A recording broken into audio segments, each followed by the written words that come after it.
as everyone joins us, we've got a little bit of background music, which I'll explain why I chose this track in a wee bit. You're not going to guess it. I don't think anyone's going to recognise it either, but maybe challenge me on that.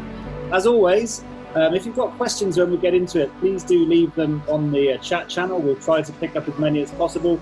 And if you really want the questions to be looked at, put them in the Q&A section, and we'll make sure that we try to ask as many of those as possible through Gina as well.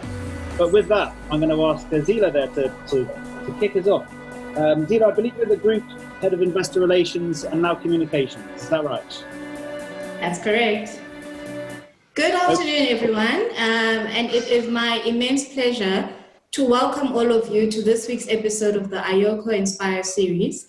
My name is Zihle Nonganga, and I am responsible for investor relations and group communications for the EOH Group. Last week, Colin spoke to our very own CEO and courageous leader, Stephen Van Coller, on his journey to transforming EOH. It was a very open and honest and transparent discussion with some great leadership nuggets from Stephen that we can all learn from. This week, we will be talking to Gina Bianchini, the founder and CEO of Mighty Networks, on using digital communications to transform business. In this session, Gina will explain and unpack for us why exactly communities are critical for businesses today, and tell us about the best approaches that can be taken to successfully build them. Thank you all once again for taking the time to join us today and watch what promises to be a very insightful and inspiring episode in our iOCO series. As Colin said, you are welcome to post your questions and comments in the chat for our speaker. And Colin will now take over and lead the discussion with Gina. Thank you. Well, thank you very much. Thank you. And you'll not get that track. It was called 8 a.m. by Murtaugh. And I chose that one because Gina very kindly is dialing in from Palo Alto, and it's not 8 a.m. I couldn't find a track called 7 a.m., but I just wanted to lead in. Very early in the morning. Very, very early. I hate to think what time that you got up, but thank you very much for joining us. No, it's my pleasure. I'm excited. I mean, we've got a big group here this morning, so that's awesome. And then I would also just say right up front, we'll like, Colin, I'm ready for your questions. I'm super excited about it. It is so much more fun if people ask questions. It's more fun for you. It's more fun for Colin. It's more fun for me. So certainly I'm looking forward to hearing how we make this as relevant and interesting and ensure that everybody takes at least one thing away from it that is, that's actionable today. Awesome. Or I should say tomorrow. For me, it's like today, I got the full day in front of me. But for you guys, you're getting to the end of the day. You got other things you're starting to think about. It's fantastic. Awesome. Now we're going to be chatting about communities and networks, your own experiences with your companies, which we'll be digging into, your views about other community platforms that play in this particular space, the benefits that it can bring both in and outside of corporations. But as always, I think it's great to go and start with a bit of context for people, if there are any people out there that haven't heard of you. And if you go and look on your LinkedIn profile there, I find it fascinating that you actually started after your university days as an analyst over at Goldman Sachs. Mm-hmm. How did you switch or pivot from a fairly stable financial analyst position? I don't think they're particularly inspiring in the banks, to be honest. I've worked at banks for most of my career, to becoming this serial entrepreneur with your kind of coat tagged onto this community play. Yeah, I mean, it's... I was coming out of Stanford University in 1994, and I wanted to learn how to be a business person. You know, that was not my background. My dad was a teacher. My mom had like 14 side hustles. And I viewed going to Goldman Sachs as a way to understand and learn about business, and it absolutely delivered. There were people I wanted to be like, and they were interesting, and they had great backgrounds. And the nearly 2 years that I spent there, I mean, it was my first job out of college. So it wasn't like I sat there and went to school to become a banker. But I really did view it as a tour of, and probably the best way to get an introduction to business that I didn't have prior to that. And, in 1994, when I started, it was literally the year that the internet happened. So Netscape went public in 1995, Yahoo went public shortly thereafter. That was the group that I worked in.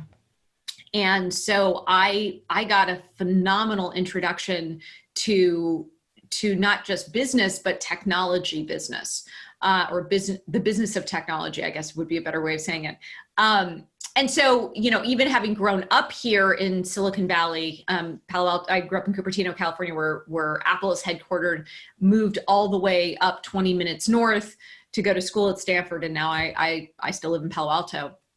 I've moved away occasionally, but fundamentally it was not like, it's so interesting to me because I think for a lot of folks that have had sort of stable corporate jobs for a really long time, they're like, oh my gosh, why or how would I become an entrepreneur? And for me, it was just, that was not my experience, because business was never a world that I aspired to necessarily be in. I aspired to be a leader. I aspired to have impact. I aspired to build something that mattered, not necessarily to go into business or be a business person. And when you just look at where the biggest impact has been, both positive and I would argue negative, over the last 20 years, it has been in the business of technology. So from my perspective, being an entrepreneur was not a big leap. I'm very comfortable with uncertainty. I'm very comfortable with rapidly changing environments, and always have been. So, what led you to take the jump out of Goldman Sachs? Was I there a was moment where you thought? Yeah, so I was recruited by a company that I had worked on the IPO for, or initial public offering for, and they recruited me to join their company to run acquisitions and equity investments, investor relations. So I did that. Then I went to business school, and then out of business school, like in my second year of business school, that same CEO from that company had moved over to a venture capital firm and called me up and was like, Gina, let's start a company. And I was like, okay, that sounds good. So that is how I became an entrepreneur. It was literally a function of circumstance, comfort with change and uncertainty. And that's where I've spent my career. Was that when you did that leap, was that the start of the formation of Ning? No. So I did a startup before Ning that we incubated out of Sequoia Capital. That was all, it was 2000. I started in March of 2000, and it was all about how do we make marketing more efficient and effective? How could we track marketing spend? So it was way early, like way early. But through that experience, it didn't work in the end, and it had to be put down. It didn't have to be put down. We ultimately sold it. But it was good technology that was just the wrong model for that period of time. But we ultimately sold it. So, certainly counted it as, I sort of think about it as a wash, but also a fantastic learning experience.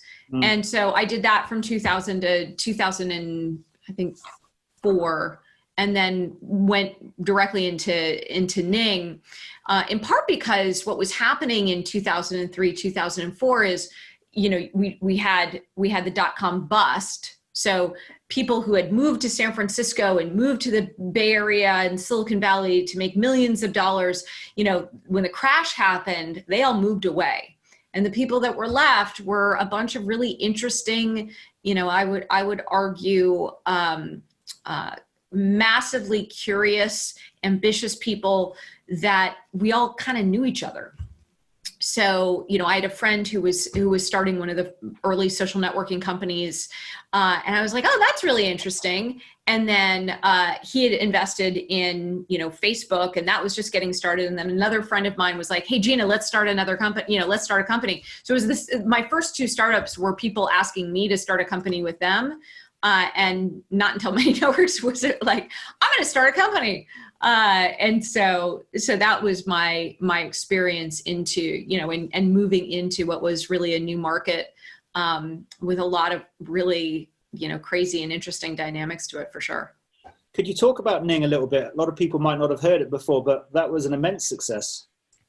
Yeah. So Ning was essentially, where Facebook was starting, a social network for your friends, basically.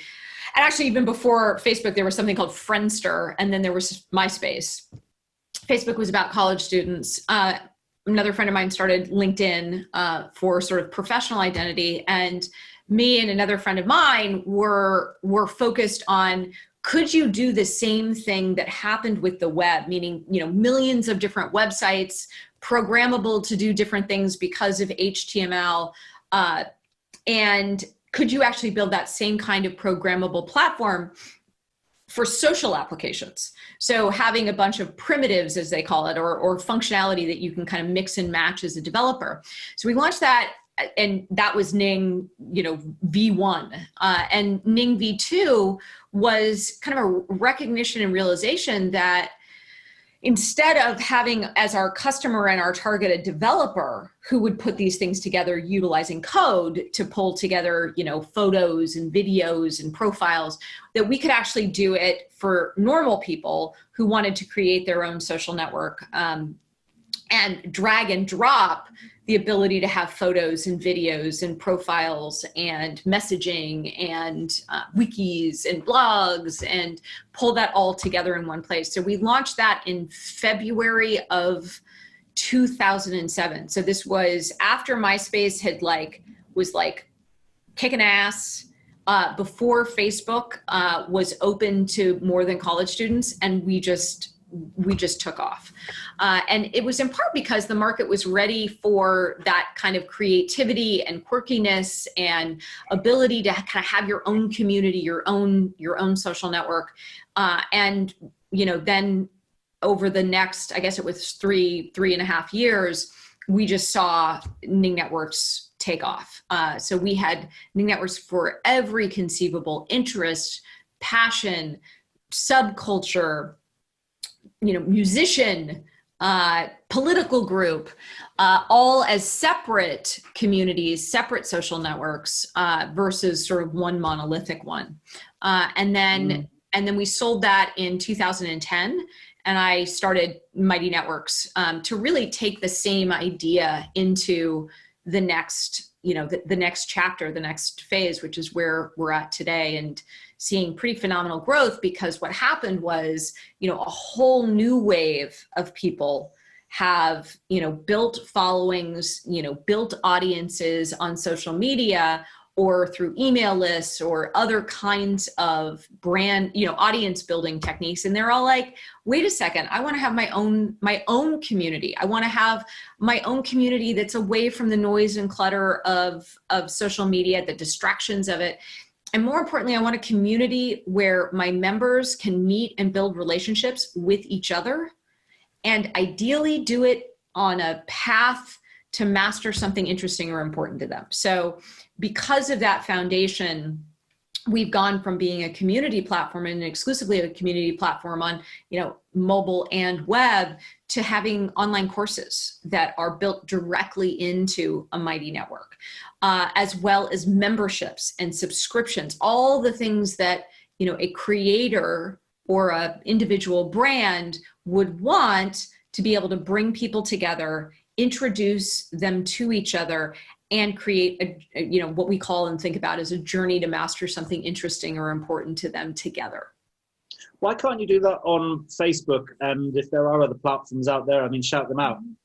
Most people, when they go and look at these community platforms, will tend to go and associate with the well-known ones. Is this so? Which other well-known? There's Facebook groups. So which other well-known ones? I was hoping that you know some of the well-known ones, because I'm not really very good at social media. That's kind of right, but that's kind of my point, Colin. There aren't any. Yeah. So Facebook groups is limited, and more importantly, not just the challenges of being on Facebook. There are really sort of three limitations of Facebook groups. So number one is that Facebook is a distraction engine. That is their business model.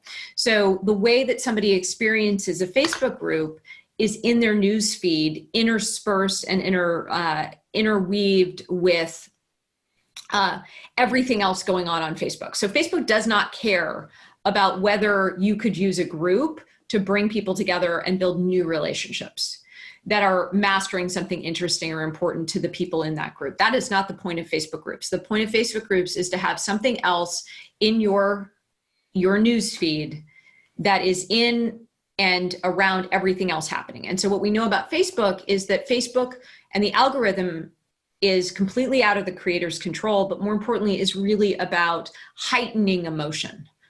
So imagine one of the examples, of a community that moved over to Mighty Networks is something called Find What Feels Good Kula. And it's the community for a yoga instructor on YouTube. Her channel is Yoga with Adriene. And what they were finding in their 25,000 person Facebook group was that people were actually starting political debates in a yoga community. Why? Well, when your entire experience is outrage, outrage, outrage, photos of your friends' kids, outrage, outrage, outrage, when you see a post for your yoga community, you're still actually probably going to take that same energy, that same, as Sarah Bowman, who runs the community, called it, people were coming in hot. They were coming in hot. They were coming in angry. So when they were able to create the community on Mighty Networks, which is away from the noise, away from Facebook, it's just about the culture that they're creating, they for the same question, they would see totally different answers. So fast forward, they shut down the Facebook group. They have a Mighty Network. It's now nearly 150,000 members. And it's just a very, very different experience and a different culture that's been created. Second thing is, as a creator, when you have a Facebook group, you have no control and no visibility into when and how your members see anything that you post. So, there is no, it's kind of, when I say this to people, they're like, wait, what? Like, that's not true. It's like, it's absolutely true. Like, if you run a Facebook group, you have no visibility into when the algorithm will show people your post or not, which is very difficult to run any kind of program or anything where you're trying to guide people to better results, better, an actual transformation in their life. So, and then the third thing is that it's not yours. You have no access to email addresses. You have no access to what's actually going on in the Facebook group. You can't brand it. You can't charge money for it. So you have to do all these things outside of your Facebook group to use a Facebook group for this specific use case of bringing people together to master something interesting or important to them around a topic that they care about. So Facebook groups, while certainly, in the same way that in the olden days, no one was going to get fired for choosing IBM, you're willing to do all of this additional work at times just to be able to say, I'm not doing anything controversial. I'm not doing anything crazy. That's changing. More and more people are actually relieved when they don't have to use a Facebook group because they're using Facebook less and less. So that's really kind of the challenges and risks of Facebook. And then in terms of other community platforms, really over the last 10 years, there's kind of been two structural limitations. One is that most of the community platforms were built, as forums, or they, like Ning had this issue where it was they're all web. So when you look at the fact that mobile is where a lot of the activity comes from, one of the things that we did that was pretty unique at Mighty Networks is in our very early days, we started, this is a mobile first platform, which has been very different and pretty unique. And then the other issue has been that because it just seemed like Facebook was inevitable and, everybody would want to be on Facebook groups, community platforms couldn't get funded. We were unique given my background at Ning and the track record that we had. So there are not a lot of other sophisticated, community platforms that have courses and memberships and events all in one place, all under your brand and instantly available on the web and native mobile apps because, people were like, well, Facebook will just do it. And that certainly was not the case. Could you give the audience a little bit of a sense of the number of customers and the number of users that you've now got on the platform? Yeah, so we have nearly 400,000 unique and different communities running across Mighty Networks. And that's how we sort of think about it.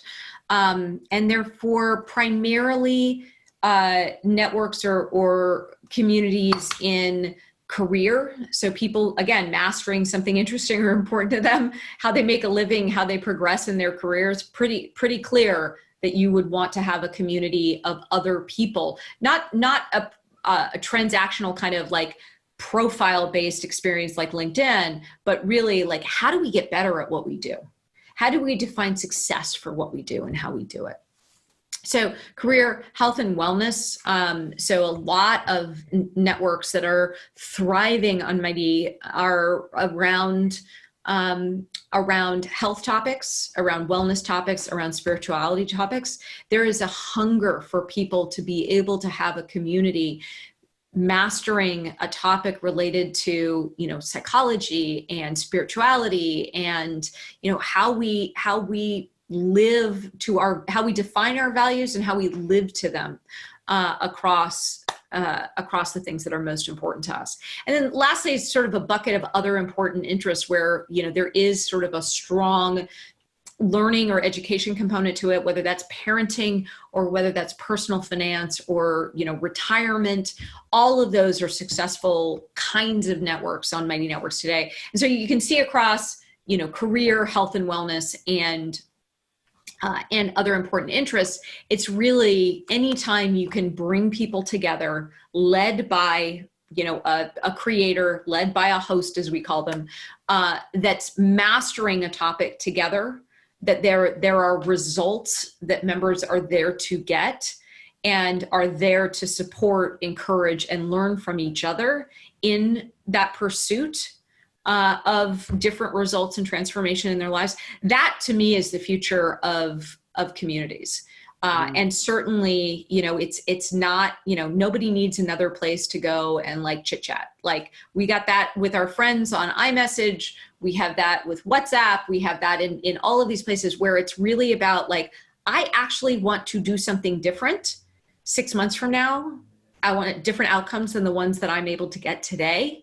That's really where we're seeing people coming together. And it's really around, essentially meeting and building relationships with the people that you should know, that you want to know, as opposed to the people that you already know. When you started, though, I just want to go, there's so many questions that we've just said there open up, and we've got a whole heap coming in as well. Did you ever doubt it would be successful? In those early days when you kicked it off, what was that pivotal moment where you thought we're onto something here? So, we've certainly had a journey that's been characterized by wilderness years for sure, where we're like, I think this is going to work, but I don't know, like, it doesn't seem to be working right now.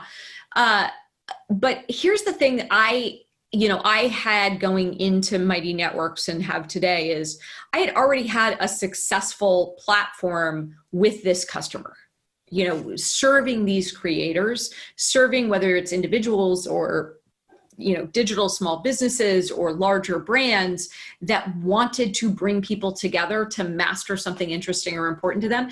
So I always had a pretty strong belief in that the world bends towards, distributed communities or distributed websites, as opposed to the sort of central winner takes all, there's only one place to go, that has a very narrow and fixed view of what people can do. That tends to be how things get started. It tends to be how things get scale, and we've seen that, but it's not the ultimate end state, because for the most part, it's boring, it's limited. And people's creativity and people's desire to, create their own cultures, create their own norms, have their own brands, have their own experiences, do something different than that central, one size fits all experience, that is really powerful. And so we always, believe that would be the ultimate end state, even if it took a while to get there. And I think we're seeing that, that bend towards, people now having the ability to break off, having built audiences on social media spin out into their own place, their own community, their own destination. And it's interesting. I always think about it. It's not more work. It's just different work. And when you set it up, it can be self-organizing in some really powerful ways. Have we seen that typical Silicon Valley growth exponential curve where the first year or two it was slow, linear, but still going up exponentially, 1 client, 2 clients, 4 clients, and the last couple of years? Or was it a very different type of growth strategy? And I suppose linked to that is how much have you had to actively market to go and bring people to become aware and actually start using the platform? Yeah, so, we have a fundamental flywheel effect. So people come in and create a Mighty Network, they invite a bunch of people in. Percentage of those people are like, hey, I could use this for this other thing, and become creators themselves. And so the flywheel goes, around and around. And we've seen growth through that direct flywheel over the last, we pivoted to really focus on this creator and digital small business owner in 2017. So we've seen that loop. What we've done recently is turned on more, paid search ads that seem to be working really well for us. And it's people searching for website builder and people searching for online courses.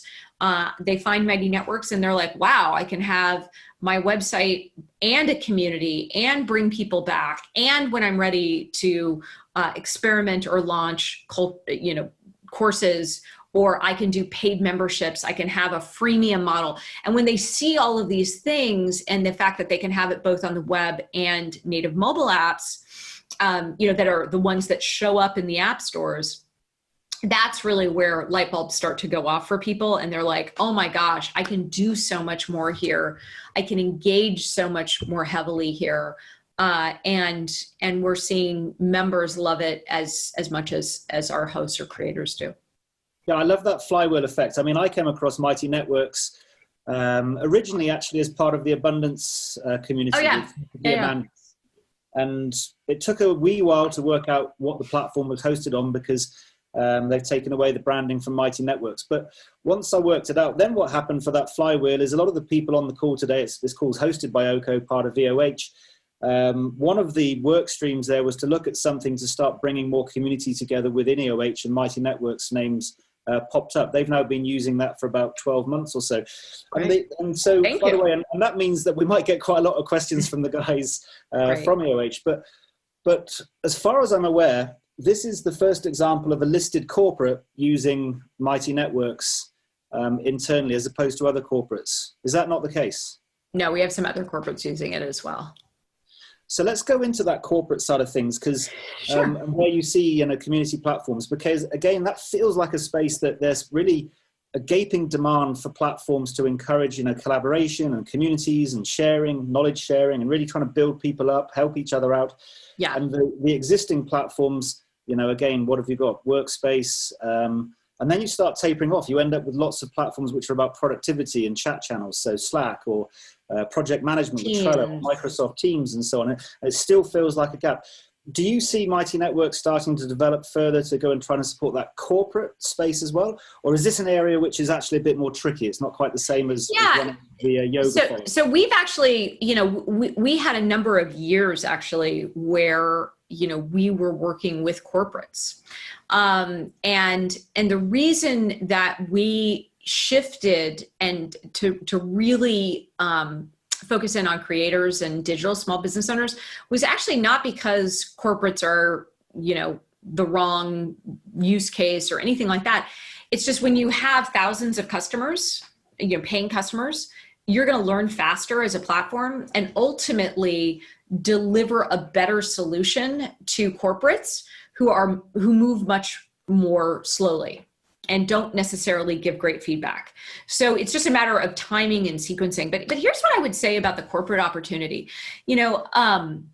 I think that communities and the concept of communities, whether it's internal or external, got kind of bastardized on some level with corporates. And specifically for the first kind of era, there was all this talk about, it's, the social connections with your customers and, how you're going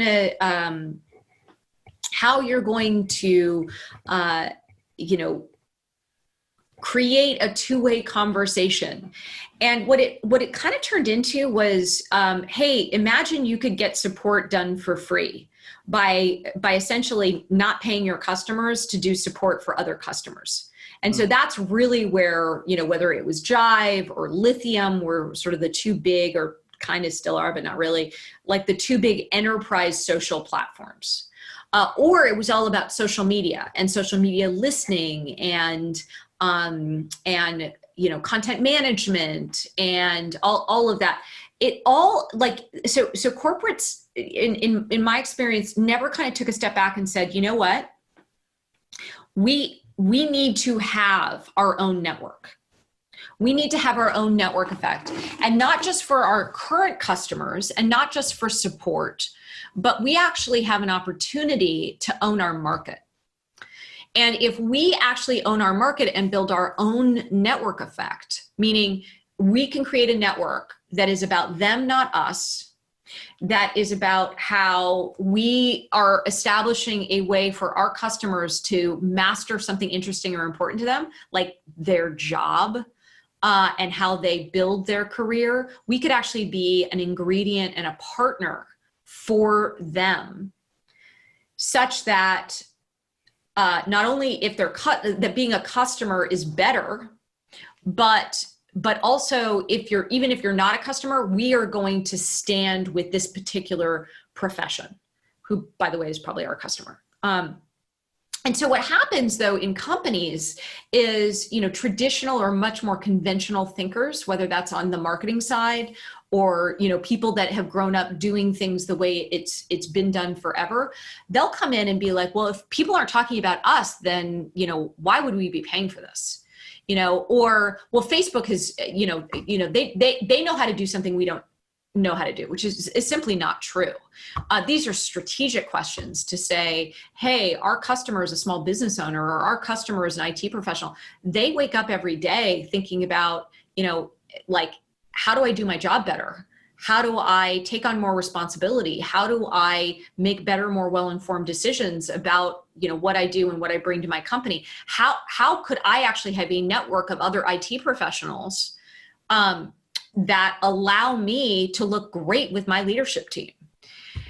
This is an opportunity for any brand. And the biggest shift that just has to be made is a decision maker and a leader who understands that they are playing the long game, and that having a network effect of IT professionals has so many benefits. I'm making it IT, has so many benefits, meaning if you become the dominant, and again, outside of your company, so it's not about your brand, it's about your customer.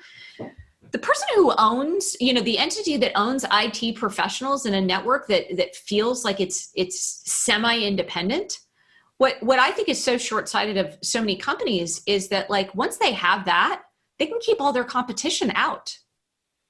But the minute that it becomes about hammering, people buying your product, then that, and there's always a marketer, there's always somebody in the company, whether it's in sales, marketing, or support, that wants to come in and do that. And that I think is the opportunity for corporations as it relates to being, thinking about how the media landscape is evolving over the next, 5 years. And actually, 5 years in many cases have become 5 months. But the really smart marketer today is thinking about how do they bring their market together, not their customers, their market together, so that prospective customers and existing customers are able to come together to master a topic that is important to them, that is related to, but bigger than any specific products or service that they sell. What is your advice, again, for corporates? One thing that you can't do is just simply drop down a social platform into your company and expect people to go running and using it. They might, but it's going to be fairly ineffective. So there's you have to go through? Yeah, so there's really three things you need. So number one, you've got to have a big purpose. That's the motivation for the community. So, a place to talk about our company is not interesting to people. A place to successfully and effectively network so that we are all getting better, that we are like, and the problem with corporate is like, it's so much of corporate culture has been about trying to eliminate humanity from how we talk, how we interact, how we show up. And communities are powerful, and people and learning is powerful when it's not devoid of humanity. So number one, you got to have a big purpose that's about the people, not about your sterile and boring corporate culture, and recognize and appreciate that people are going to be human, and there are ways to create a human culture, and it's in a big purpose. It's always about like, what is the goal? What are you going to do together? I actually think this is one of Facebook's challenges today is, for them, it's just about connecting the world without a purpose. And so not only do you have the weaponization of that and misinformation and all sorts of just really bad things, because you don't care what people are connecting around, just as long as they connect. They actually have that problem internally today. So now they have an internal version of Facebook where people are spending all of their time just debating debating issues. And it's like, well, wait a second, if maybe in whatever you do, making sure you have a big purpose. What is the point of this? What are we going to master together? That you add an element of learning to it, because that allows you, corporations want to have control. That's the other fear. It's like, well, what if we bring people together and they like are negative on our product or negative on our company? Well, the best way to navigate that is to make sure that there is a purpose to it, that you are bringing people together around their aspirations and their goals, not just bringing people together to bring people together. So once you have a big purpose, then the second piece to it, and the big purpose needs to essentially say, who is this for? So the sentence is very simple. We bring together, and who you bring together. 2, very specifically, what are you going to do here together? And that also helps with, we're not just here to like bitch about the company. We're not just here to talk about things that are outside the scope of making better, more well-informed decisions about what we do and how we do it. So that we can, and what are the specific benefits to people to make better, more well-informed decisions about our career, take on more responsibility in ways that are invigorating and energizing as opposed to draining and stressful, and to be able to have our horizons and our creativity and all the things we want to do expanded. Because in a network of people sharing stories and experiences and ideas, we're able to connect more dots and more data points and more inspiring creative ideas in more ways, and essentially create a scene, which is what, has created and enabled all sorts of innovation over the years. So once you kind of have that big purpose, then it's really simple. And here's how we interact with each other. Here's what we do, and here's what we don't do. So, for example, take your debates about politics somewhere else. Like, God bless, go over to Facebook. That's not for us here together, mastering, how we bring our big purpose to the world. If you want to reach out to people, here's a great way to do it. Because again, if somebody shows up in a community and Colin, your example of like dropping people, down into something, it's like showing up at an event and not knowing what's appropriate to do. Like, you're supposed to network at a conference, for example, but like, how do you do that?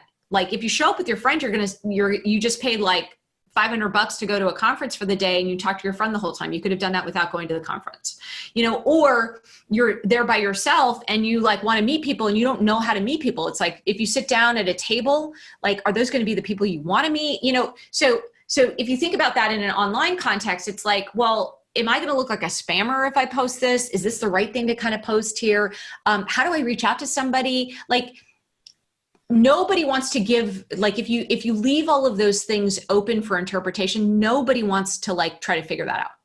So if you give people specifics, like, here's what we do on Tuesdays, or on Thursdays, we have office hours. And this is a great way for us to have a live event with, you know, other people. That's not a meeting.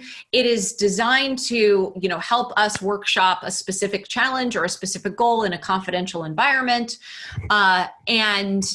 And you show up and you know what you're supposed to do.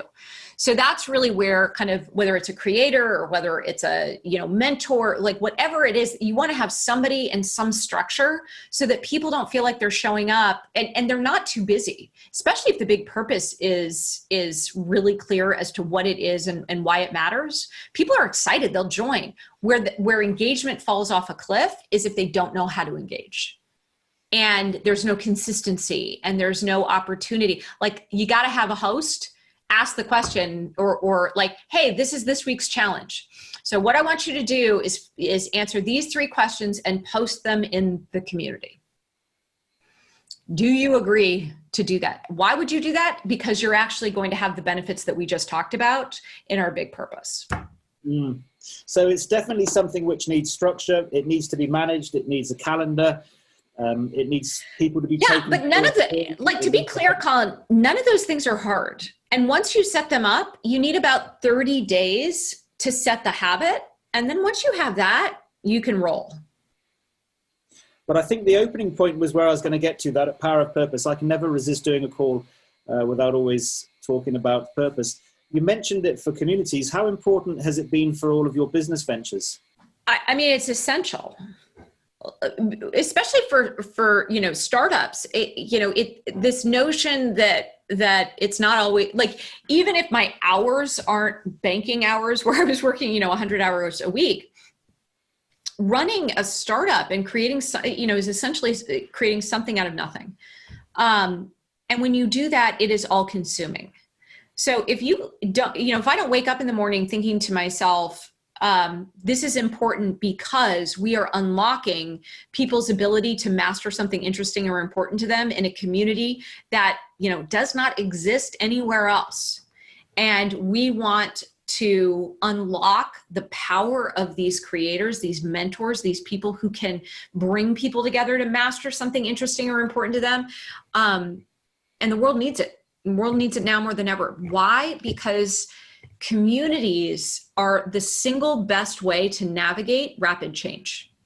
It's why, like we all, our ancestors ran around in tribes, like, because you could actually get a lot more done in an environment no one had been in before.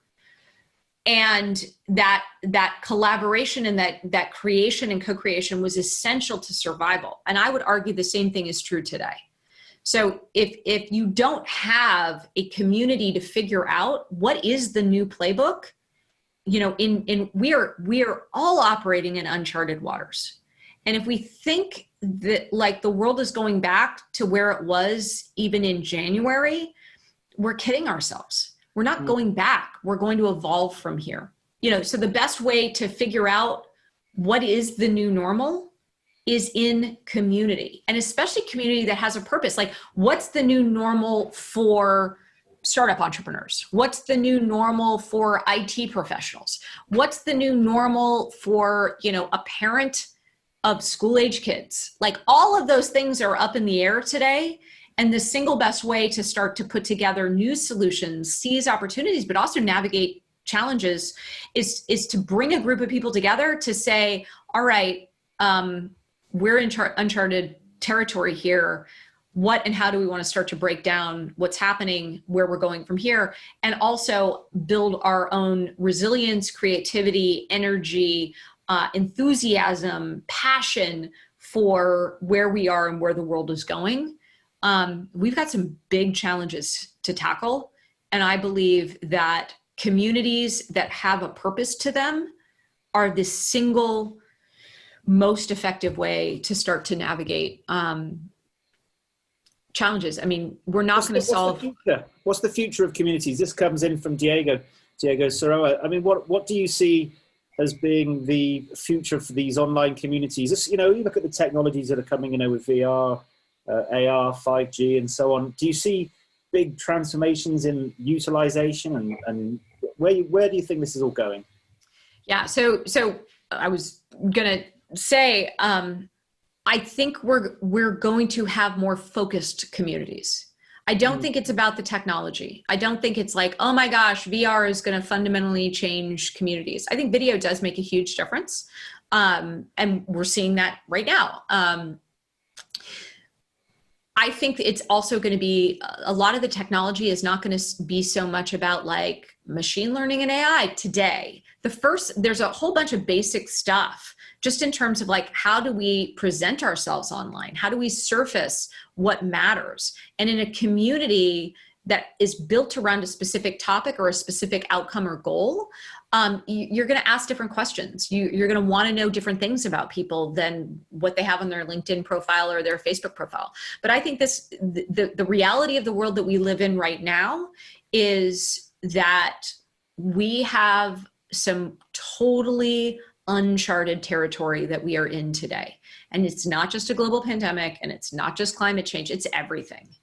And the impact of these things. And the idea that we are going to solve them by debating politics in 3-second intervals that are just, distracting and are all about heightening our emotion and sense of what divides us, not the things that bring us together. I think that has to fundamentally change, and I think it will. So I think people understand that it is a much more valuable and meaningful experience to come together with people that have a common purpose, that have clear results that they want, that are ambitious, that are focused on what do we do with this new world that we are living in. And I think, this new world happened faster than any of us would like to admit. And yet, I mean, it's nearly 8 a.m. here in the Bay Area, and it's not light out. It has been dark for 2 days. And it is because of the wildfires that we have had that were not started by any human. They were started by a freak weather event. If we think that freak weather events are going to stop, I mean, we're kidding ourselves. So I believe that, anybody that gets too caught up in the technology as opposed to the people and how do we connect people and new people for making better, more well-informed decisions, for, again, pioneering and exploring this uncharted world that we live in. That to me is really where the most interesting things are happening today and will continue to happen. Yeah, thanks for that. And Jenny, I like this question as well. You kind of started on it, but we'll re-ask it. You started on this one at the start of the call. You've laid out the argument about why people might be navigating over to Mighty Networks from Facebook. Are you seeing lots of examples of big groups coming across into the Mighty Networks environment? And then if you are, what was their rationale for actually doing so? Yeah, so I think I gave those: control, ability to focus, and create your own culture. All of those three things are super important to people. I do want to make the point, though, that it's not just about big groups. We have this sense that communities are about quantity, not quality. I think some of the most interesting communities today have 10 people. It's 10 people with a purpose is so much more profoundly important than 100,000 people without a purpose. And I think you can see that in throughout history, and certainly I think it's happening today. So I feel like we've talked about Facebook like in ways that are at this point boring, because we all I don't think anybody's sitting there today saying to themselves, Facebook is a net positive in my life because I'm able to have really thoughtful political conversations or, move forward ideas that I wouldn't be able to do otherwise. I don't think that that is a particularly controversial position at this point. I'm much more interested in, how and where do we help people that are getting a community up and off the ground for the first time. And I think that the big thing is you can get something started and create something super special with 10 people, as long as your big purpose is clear and they have a clear sense of what they're going to do together.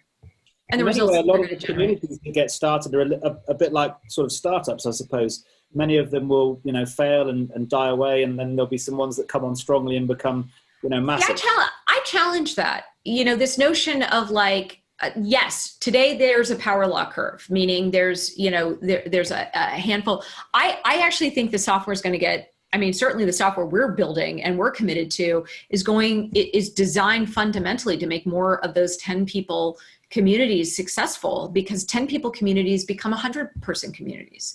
And if you have 100 people, you potentially have 1,000 people. And if you have 1,000 people, you potentially have 10,000 people. If the big purpose is powerful enough and people are getting the results and transformation that they want in their lives, then this notion of like, well, some work, some don't. It's about understanding why something doesn't work, and it tends to not work if you think you're just going to drop everybody in. You might have a great big purpose, but if you think you're going to just drop everybody in and they're going to figure it out, we're not quite there yet on the software. I think we'll get there, but I think it's a year or two away.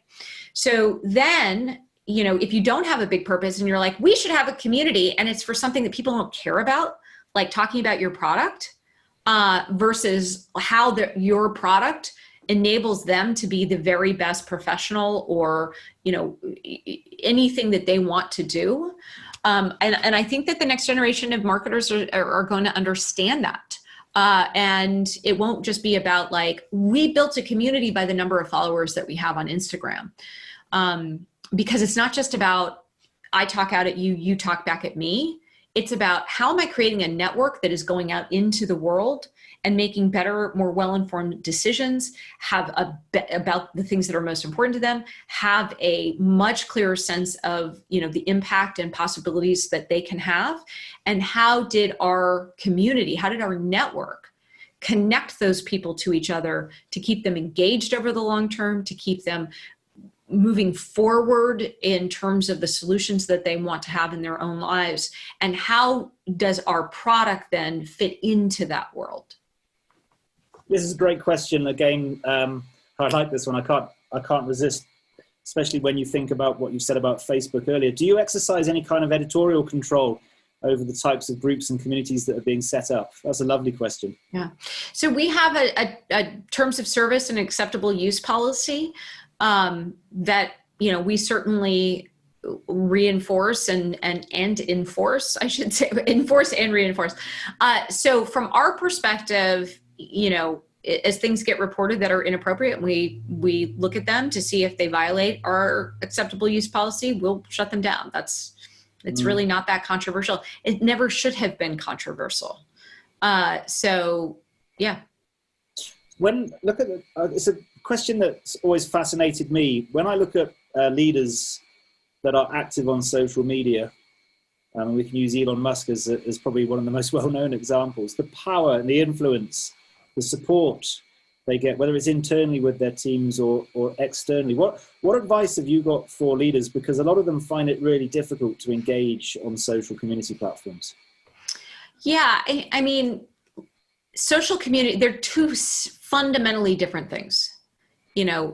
Social media is about your ego and a desire to have people following you. It's in the name. You have followers. A community is about members that are on a journey to master something interesting or important to them. Elon Musk does not care about his followers mastering something interesting or important to them. That's not the point of Elon Musk's social media presence. It is to communicate and influence an army of people to do things that are either positive or negative, but for a lot of times negative. That's just pure power. There's a role for it. I don't think it's nearly as interesting or as sustainable as or as constructive as a community that that as a leader, I am guiding people to better results and transformation in their lives, that it's about them, not about me. And I just believe that that's a different kind of leadership, and one that's going to ultimately have much more effective results and create a lot more loyalty. And it's less about sycophants and more about moving people and moving our world forward. That's not to say that, like, electric cars aren't cool, or going to space isn't important. But I think this notion, it's also much harder to do, especially if you are, again, in a corporate culture where personality is viewed as controversial and therefore negative. It's very difficult. This might make it a bit of a blocker for a lot of leaders anyway, because I think you've nailed it. Going into a community platform is very much about not worrying about their title and their leadership role, to go into a community to learn off each other, and that really does require you to take your status away from yourself, and for everyone that goes into that to be somewhat equal. I can imagine that must be challenging. Yes and no. I run our community design masterclass and community, and I'm in charge. Like, I will shut things down. I have no problem with that. Here's what I would say though, is it's a much more comfortable aspect of leadership because it's very similar to running a team. It's very similar to, much more so than I would say social media is. And it's more human. So I think it's easier, not harder. I'm much more comfortable in, our community than I am, on Twitter. Gina, we've spoke for just over 50 minutes, and I can say just from that conversation and us not having spoken before, you are rare. I'm not 100% sure a lot of the other people out there in senior leadership positions are going to think the same way that you do. Let me bring in Raksha. Raksha's going to help close us out. While I bring her in and she starts her video though, what's the future for Mighty Networks and for yourself? You've sold your last couple of companies, but you seem passionate about this one. Are you going to be around for a while, and what are you hoping to take it to? Oh yeah. I mean, I look at selling Ning or selling Harmonic. I mean, those were good outcomes. They did not have the impact that I believe we will have with Mighty Networks, especially over, the next 5 years. So, I am more excited. I think this whole notion that, like, you only do something for a few years is, I mean, I've had the same mission and the same passion for 15 years at this point, and I don't really see it going away. In fact, if anything, I think it's getting more, urgent. So we've got a lot of great stuff coming. But, we're tripling in size this year. So if we continue to do that, we will have a much bigger impact than we do today. Gina, I've loved every moment of that. Let me hand over to Raksha. Gina, that was absolutely fascinating. It was so interesting listening to you. I take care of marketing for the iOCO group, and we have our little WhatsApp group also going on the side, and everyone is very excited. There were lots of questions, and we think that you should visit us in South Africa soon. Someday when South Africa lets Californians leave their house. Yes, when that happens. And also our head of VP, Rosemary Stubbs, said, so refreshing to hear a woman talking about Silicon Valley, VC, tech, and this dream journey. So really inspiring. I thoroughly enjoyed that. Thank you so much for your time and making the time to speak to us so early in the morning. Colin, well done, and thank you as usual. And to the marketing team for helping us put this together. And these sessions are, in a small way, our attempt at bringing our community together to talk about things that are inspiring, meaningful beyond our services and offerings, and giving them access to great minds and entrepreneurs like yourself and some of the other amazing speakers that we've had. One of them who's actually joined us today, Anton Musgrave, who's on the call, so thanks for joining us. Thanks again. And also to some of our clients, a little shout out to Mediclinic, Old Mutual, TCD, Mixed Telematics, Norsad Finance, Avis Budget, Future World, and Love Life, just to name a few. So thank you. Thank you again. Thanks so much. Have a great day. Whoa. One thing. You forgot one thing. What's happening next week? Oh, we have a our new events release. I have to go, but you guys can talk about it. Okay. Thank you. Thanks, Gina. For everyone else, next Wednesday is the one for next week. It's Andrew Baker, Head of Technology at ABSA Group Africa. Incredible guy if you don't know him. Knowledge base extraordinaire on everything tech. We're going to try to get him to talk about some of the exciting things we can expect in technology over the next 5 years without bamboozling you lot, or actually just bamboozling me, to be honest, because he confuses me. He's that good. No, that didn't come out right. He confuses me. He's exceptional. He's going to confuse everyone. And he's also going to talk about, more importantly, how he's made the cultural shift towards agile and to bring in a team of people that are a lot more open and interested in how to go and advance technology. So, sorry, we've run just slightly over the hour. Thank you very much, everyone. Thank you, iOCO. Have an awesome day, an awesome week, and we'll chat to you next Wednesday.